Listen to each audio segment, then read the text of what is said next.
Funny. Well, everybody, we'd like to welcome you to another episode of our wonderful webcast that we like to call Are You Effing Serious? I'm Jersey. This is my buddy Tex. And we're going to talk about some topics that are very popular this week. And one of them we're going to kick off with is the Rock and Roll Hall of Fame inductions. Nominees were mentioned, so two popular nominees, Ringo Starr. Get it, Ringo. It's about damn time. A lot of people, well, when did Ringo Starr put out an album and what songs has he made? You know what? That man's been producing for years. And not only that, he's a very talented musician. True, every group has to have the ugly member. You know? And so the thing is, that's what he was in the Beatles. Wow. He was. That's wrong. He was the ugly guy. So John was the handsome one and Ringo was the dog in there? Is the story? Was it Paul? Paul was the handsome one. Oh, okay. See, John was the talented one. Oh, okay. That's how that goes. And what about the other one? He's just there? George? Yeah. You know what? I think George was like, the laid back one, kind of like, hey, what's going on, puppet? I'm going to just sit back and chill there for a bit. Because remember when he put out that song, Got My Mind, I got my mind set on you. Yeah. Like good stuff. Like, people remember him for that album and stuff like that. He kind of kept, country boy. Ringo kept that same, Beatles, I'm a Beatle mate, Beatle born, Beatle die. I'm Ringo, baby. Yeah. A lot of people don't like that. That's why they're trying to hate on Ringo. But it's about damn time. Well, congratulations, Ringo. And then the other big nomination is 90s pop punk band Green Day. 25 years since their first album. So what do you think, Tex? You ready for it? You booing Green Day? Come on. Boo. You know what? I'm not booing them per se. I'm booing them being inducted into the Hall of Fame. Really? First ballad? Come on. First ballad is fucking awesome. Kiss took forever, and Green Day's first ballad. You got a lot of people, in my opinion, that could have been inducted into the Hall of Fame before Green Day. I'm just saying there's a lot of people out there that have put out good music, but I mean, I think that while Green Day may have helped to, speak and be the voice of their generation, I do not think that they have established themselves as, leaders and innovators and front runners of this musical genre. I mean, getting to the Hall of Fame, my understanding was for people that have blazed paths and, knocked down walls and stuff like that. And I don't see Green Day doing anything. Technically, it's 25 years since your first album. But it's kind of become like the star in the Hollywood Walk of Fame. It used to be only famous people get it after so long. Now if you pay $1 million and you're kind of famous, Britney Spears has one, George Lopez has one. Like, people that are moderately entertaining have stars. Britney Spears should have one. I don't agree. I don't even think George Lopez should have one. I think they're talented, but I don't think... All right, so we'll just sidebar for here. Britney Spears came with the Mickey Mouse Club. From the Mickey Mouse Club, she had movies... She had albums, sold out tours. Yeah, but she's only in her early 30s.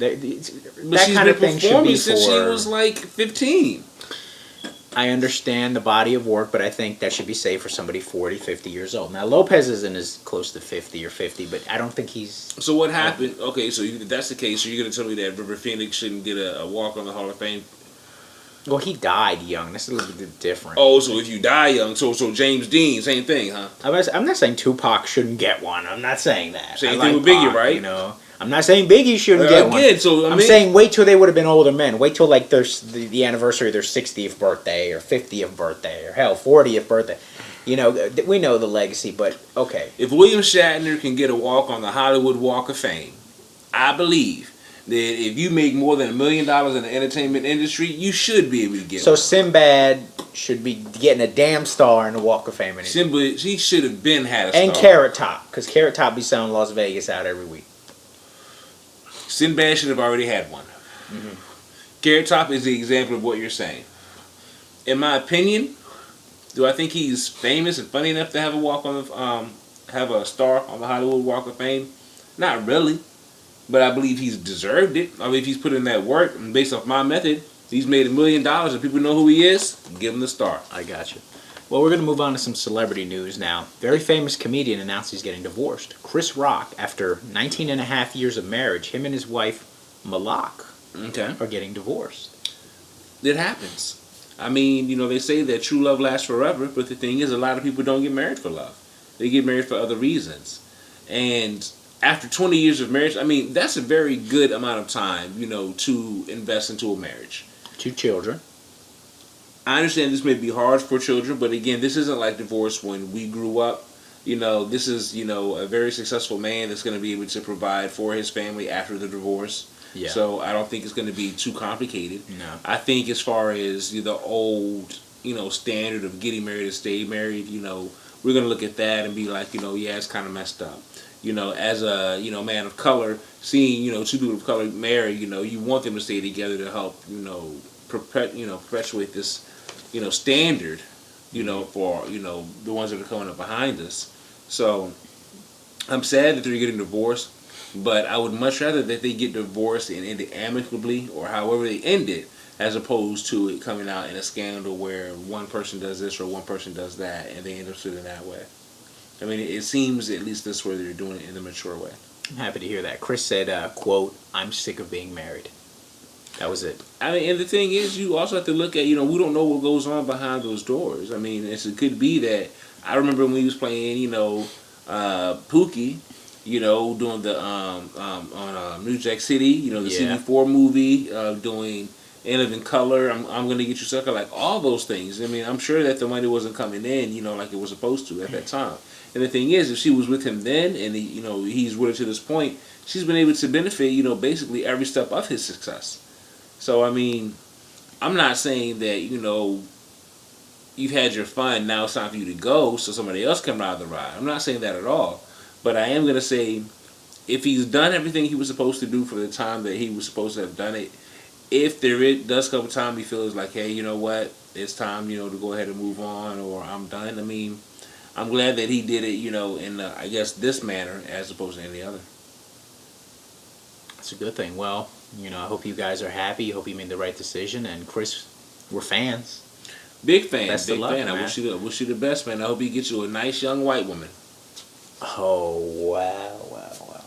Well, we have to move on. The Super Bowl is 1 month away.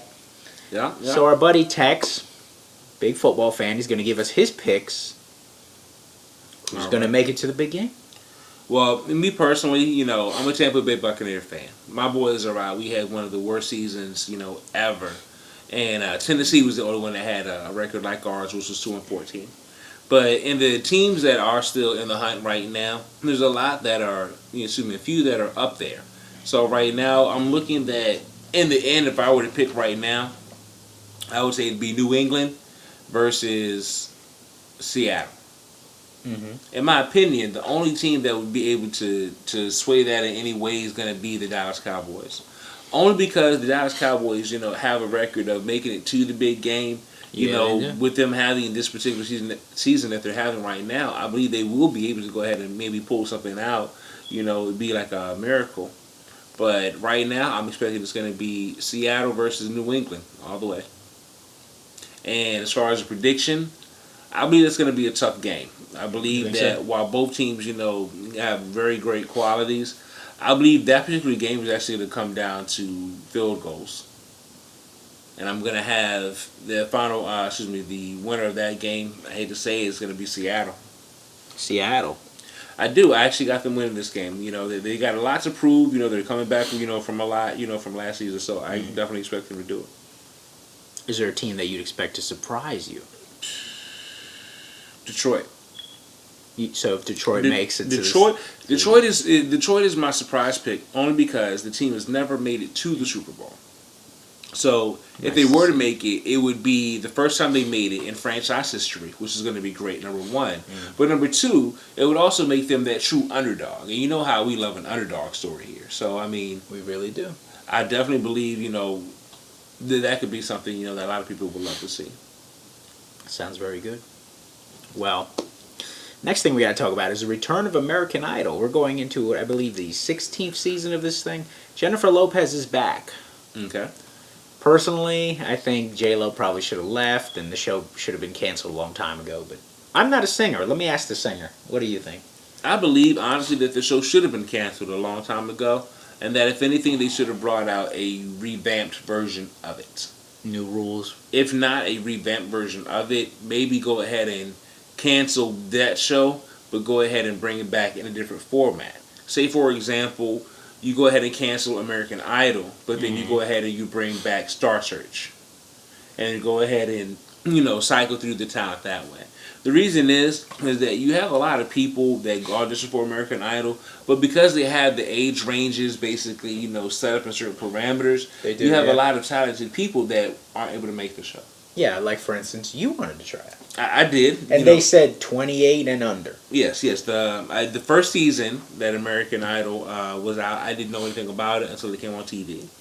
The second season, when auditions came out, I myself went to audition. And at the time, I was 28. But they told me that it was you had to be 27 and below in order to audition. But lo and behold, on the show, they had people that were older, than 27. So I was like, okay, well, next year, I'll go ahead and audition again, and essentially the same situation. So, not even dealing with that. But it's that matter where, with Star Search, it was a matter of, you had a person that, you want to win so many times. Even if, for an example, they were to cancel American Idol and then basically split that contest between two shows, it could actually help generate a lot of revenue in both areas. Because I remember Star Search used to be filmed down in Florida, while Showtime with the Apollo filmed in New York. So if you were to, they have the Apollo now, but it's not like it used to, because they got Michael Bivins, Dougie Fresh, and Gladys Knight advising people, and then they go ahead and make that decision. Like, I grew up watching Showtime with the Apollo from Mark Curry being the host, Steve Harvey being the host, even to most recently Monique being the host. And it's that matter where, you like it, you want to see more of it. And so I think that if they canceled American Idol, brought back Showtime with the Apollo, and then brought back Star Search, if they had, say for example, Jennifer Lopez hosting Star Search, and then, you said Harry Connick Jr., was on there, maybe, have him on there as a judge or however, they want to do it. So switch it up. Yeah, Take out Ryan Seacrest, change the format. I mean, or that's the thing. Even if you keep, the people, just do it that way. Let's bring back Star Search, because I much prefer. I enjoyed it. I much prefer that method, of rating and ranking people as opposed to the American Idol one. You call. And the thing is, you don't know how your calls are going. Same thing with Star Search. But the other side is, the people on Star Search, everyone that came on there had talent. Like, it was a screening process and levels you had to get to. So that watching Star Search, you're going to be watching talented people. As opposed to watching American Idol, first you got to watch through the audition process of all these people and all this drama that I don't care about. See, that's a good point. See, Star Search was not a reality show. American Idol is a reality show. Right. The behind the scenes of how you get the top 12. Star Search, there was never a behind the scenes of how you get the talent. Big difference. But I think that's the reason that the show is losing, its momentum. I mean, it's lost it. It has been lost its momentum. Let me go ahead and just throw that out there. After Fantasia, nobody cared. That was the third season, Idol. I think. I'm telling you, nobody cared about they don't American Idol anymore. Because the thing is like, it's the same process. Like, Kelly Clarkson winning, that was great. You had your, the white chick winning, that was great. Big Ruben. That was expected. Big Ruben, man. The next year you had the frizzy haired boy, Justin Gardini or whatever his name is. No, he didn't win. He was a finalist. I'm sorry. Who won the second one? I forgot. Yeah, Big Ruben. Okay, yeah. Ruben. Again, black guy won. And again, he could sing. I felt he should have won. But again, you see where his career has gone from there. Because you're under contract, and that's the other thing. Because you're under contract with the producers of American Idol after they win to produce your albums, to control basically their career as far as their tour and everything. It creates that problem as far as, good exchange in creation of music. So by taking it back to Star Search standards, once you win, basically, it's kind of like Jeopardy does Tournament of Champions. Keep going. Basically, yeah, you win a certain amount, you go ahead and win. And what we can do is, we'll do the regular season where we got the people competing to win a certain amount of times.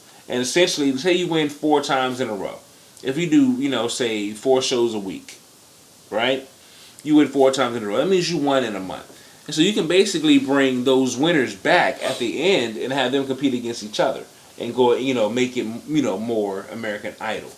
I think something like that would work better. They need less reality on their competition shows. Definitely. Competition without reality. We don't need to see how you got the top 12. I don't care. Yeah, I don't care who put on the top 12. I don't need to see who was behind the scenes and who bombed at the auditions and who just barely. I don't care. He doesn't care. He sings and he don't care. I don't care who didn't stay up late to rehearse and all that other stuff. And who in the group performance was where flat. you drove from. I don't care who died and who you're coming to sing for. I don't, because none of that matters. You know what I'm saying? It's about the talent and it's about the experience that you provide. There you go. I mean, that's the best thing I could say about American Idol. I'm surprised it's still on. And moving on, New York City. We talked about the situation, the officer that passed away. He was murdered. Mm-hmm. A recent revelation. During his funeral, the mayor spoke, and the police officers in New York turned their back, and this was a big scandal. I don't see it as a scandal. I see it as cops being ignorant. I mean, no matter what, the mayor's doing his job, as he sees fit to do what's best for the city. Your job as a cop is to protect and serve that city. And the thing is, when you strap on that badge and you strap on that gun, you're taking an oath. And the thing is, that there's dangers. No matter what happens, if an officer gets killed in the line of duty, there should not be any situation where his fellow officers are upset at the mayor. Because if that's the case, then you should have chosen a different job. A lot of people have said because the mayor's wife is a black woman and his children are biracial, he decided to not tread, not play it too dangerous. How else can I say it? He has a black wife. He has to, be as politically correct as he can. He doesn't want to say the police are out of control, whether we disagree or agree with that. Mm-hmm. I mean, I've always believed the police have been, well, not all police, but, the majority of them have been out of control for years, But at the same time, just because something that's happened now, like we're looking at the situation, it doesn't matter who you're married to. Because the thing is, at the end of the day, nobody knows what's in his mind or what's in his head. You can look at it and try to speculate, but you really can't say. And the thing is, just because he has a black wife, that doesn't mean that he feels more one way or the other. Mm-hmm. I think the fact that he went there and spoke at that man's funeral was opportunity for him to come and show his respect, and for him to be disrespected like that, basically by the servants of the city. I mean, these people essentially work for this man. For you to disrespect him while he's trying to show one of your fellow officers, love and appreciation, I think it's disrespectful. I mean, it's stuff like that. That action right there only proves to show that cops are out of hand and out of control. I believe that they are. I just think he wanted to take a stance and say, my wife is a black woman, my children are mixed race, I don't want to make waves. I think that was his decision. Well, the thing is, you can't marry someone from a different demographic and not expect to, handle that baggage that comes with it. Like, I can't expect to marry a Muslim woman and not expect that she's going to want me to convert to, Islam. Or any woman, Jewish. Yeah, exactly. Catholic, anything. I can't expect that. I've had this conversation before with women. They've asked me, why I'm not married and who I date and so on and so forth. And I've told women before that, I have always envisioned myself marrying a black woman because I felt that if I were to marry a white woman, if my child, being mixed race, were to come home crying because someone called him or her a nigger, that she wouldn't be able to understand. She wouldn't be able to relate, to the pain that they're going through. And so the thing is if I were to marry a white woman, I have to expect that there's going to be some backlash that comes with it. Just like white woman marries a black man, there's backlash. No matter, how you do it. Even when you marry inside, your own race, there's still going to be backlash. Like I said, he could have been, she could have been white. She could have been, poor white trailer park trash, and he married her. So what do you think about this statement Chris Rock made on Twitter? He had a picture of de Blasio and his family, and he said the reason people hate de Blasio, and then he pointed to the 3 people, meaning his wife and children. I mean, Chris Rock is a comedian. I mean, it's his job to stir up controversy in order to try to find humor in it. I mean, I think it's messed up to say that anybody hates anybody based on their wife and children. I mean, based off that, I mean, I'm pretty sure nobody said that they hated Hitler's wife and children just because of him. That's not fair. No, that's very fair. No. You're saying the reason why we hate this person is because of these 3 people here. So again, in theory, you're saying that, well, we hate Hitler's wife because of Hitler and their 2 children. Let me clarify. I meant it's unfair for people to hate the wife and the children because of what the husband does. Oh, I'm just saying it's unfair to hate, period. It's unfair to hate. It is. But I mean, I think for Chris Rock to say it, and because the other side of it too is that my understanding is he grew up in New York. Mm-hmm. So by growing up in New York, he kind of, should have that understanding of, the lifestyle of what's going on there. Even though things have changed in some ways and gotten better, in a lot of ways they've gotten worse. And so, if anything, instead of being that person that's going to sit back and this is why this and this is why that, why not go out, and try to make things better? That's what I think Chris Rock should do right now. Stop tweeting shit and go ahead and go support your community. I mean, if you grew up in Brooklyn, Bed-Stuy... Do or die, Bed-Stuy, everybody. And you know what? It hasn't really changed that much since he was there. It's still kind of dangerous like it was when he was a kid. So I mean, so go support and uplift your people and stop, pointing out stuff like that, because that's not cool.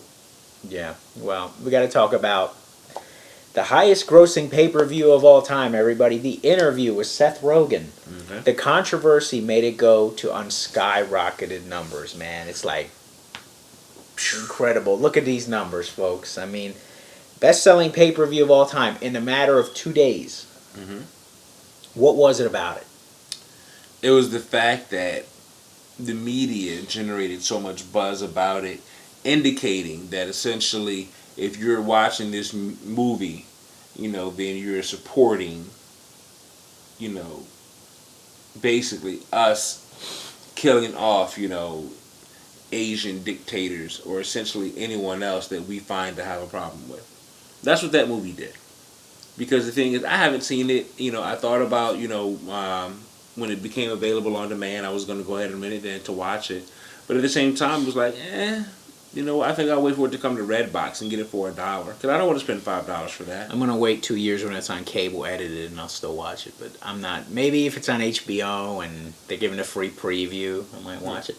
They give all this, hype to James Franco as an actor. I mean, I believe he's an okay actor, but I don't believe he's great like people are talking about. Seth Rogen, again, not the funniest guy because it seems like every character he plays is the exact same.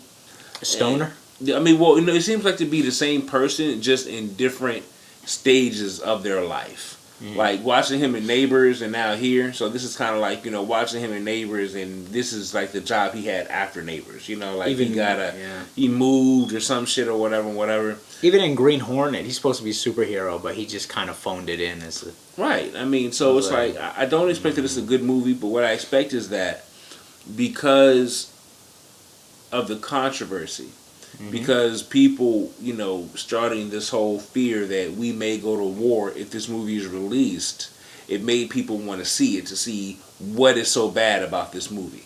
I can understand that. I mean, Kim Jong-un is such a bad guy, so... But at the same time, it's a movie. Art does imitate life. Life does imitate art. Did they go too far? Maybe they did go too far. Maybe. But again, it's just a movie. I mean, it's fantasy. You can't talk about assassinating somebody. Even if it's fictitious. I mean, there's been movies I've seen where they've tried to kill, American movies where they tried to kill the president. So if we have movies here where you try to kill the president and, we're not all up in arms about it, then I don't see the issue of if it's somewhere else. And now I can understand if the country's saying, certain things, but again, they have their opinion. And the thing is, we don't have to release the movie over there. We can release it here. But again, I don't believe it's worth all the extra. Well, I know they showed it at the drive-in theater in Goochland. Oh. They were the first out here. They made a lot of money that night. Oh, yeah. You could have shown a new movie. Everybody wants to see it. Yeah, I'm kind of surprised, though. I thought people would be afraid, No, I mean, it's not like, the Koreans are going to come blow us up for going to watch the movie. That'd be fucked up, though. Yeah, that'd be really fucked up. They're just going to show up and bomb the place. We told you not to do it. Nah, you don't want to. That's a bad Korean impression, by the way. It's okay, but yeah, come on, people. It's just a movie. Why did it make so much money? Shock value. Yeah. Curiosity. Don't tell the kids they can't. It's kind of like if somebody were to make a movie and, you were to say that, for maybe, 40 seconds in this movie, they were to show you, an unaborted fetus, or a fetus, being removed from a womb and so on and so forth and surviving. Like, just based off that image alone right there, people are going to want to go watch it. Like, you remember the video series Faces of Death? I heard of it. Yeah, well, I mean, like I said, it's the same thing. It's showing all this graphic violence and stuff like that, but, people still want to see it and watch it. So, I mean, we're apparently just a bunch of sick perverts. Sad but true, people. Sad but true. Is there anything you want to talk about before we close? I can't think of anything else right now. I do want to tell everybody, as we continue, to look at all this stuff out here in the world, I want everybody to remain cognizant, as I was talking to Jersey earlier, that, the United States, is a pretty conservative place.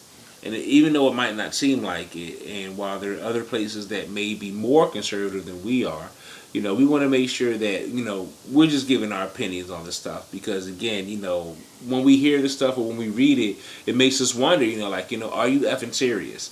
And, we want to reach out to the people that think like us, that, when you read a headline or you see something in the paper, you wonder, are you effing serious? Because we want to be able to reach out. We talked earlier today, not on camera, but we talked earlier about how because we will show and promote, so much gratuitous violence, but then try to keep the door closed in regards for sexuality, in regards for our conservativeness, while other countries, may do the opposite. It's the matter that we didn't have situations like Columbine and things of that nature because of how we were raised. It was the matter where your parents would cook dinner every night. You might eat out, every once in a while, a special occasion, and it wasn't the matter where one child, wants spaghetti and another child wants chicken nuggets, and we didn't get those luxuries. Yeah. We didn't grow up where everyone was pandered to. It was a matter of this is what it is. Either you're going to accept it or you're not. And so we want to be able to talk to those people and reach out to them because we know that that's the audience, that we're definitely looking for and that we know think like us. So again, if you have any topics that you've seen or heard that when you read it, it made you wonder, are you effing serious? Go ahead and send it out to us. We'd love to go ahead and talk about it and give our feedback on it. And again, I'm Tex. It's my boy Jersey. I want y'all to have a great night. Godspeed. Remember, everything in moderation.